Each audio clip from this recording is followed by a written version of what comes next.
nkulunkulu wezulu nomhlaba, siyabonga umusa nothando lwakho oluhle lwengcwele sezulwini.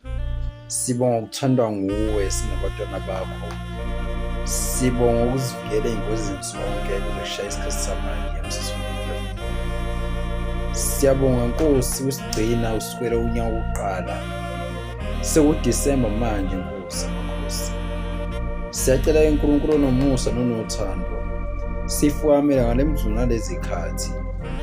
UThixo samakhosi, iy'ngozi zonke ezisemgwaqweni zingasehluli. Ufukamele nabasuka kude, ubafukamele Nkosi. Ukhumbule nabasey'bhedlela, ukhumbule nababoshiwe ngamacala unyabazi Nkosi. Sicela umusa wakho ma ungasidingi, kepha usithande noma sizwe ngomusa wakho. Sikhumbule uNkulunkulu nomusa nonothando kweshe nomngcwele. Usiphe amandla okukholwa, usiphe amandla okukhonza, usiphe amandla othando ukuthi sithandane sisodwa. Mase wenza kusamakhosi iy'nhliziyo zethu zibe mnene. Mase ukhumbula izivuno zethu, ukhumbule konke esikufisayo nesikudingayo. Sicela Nkosi amakhosi sibusise sonke-ke kunomusa nothando lwakho oluhle lwesizwe. Amen.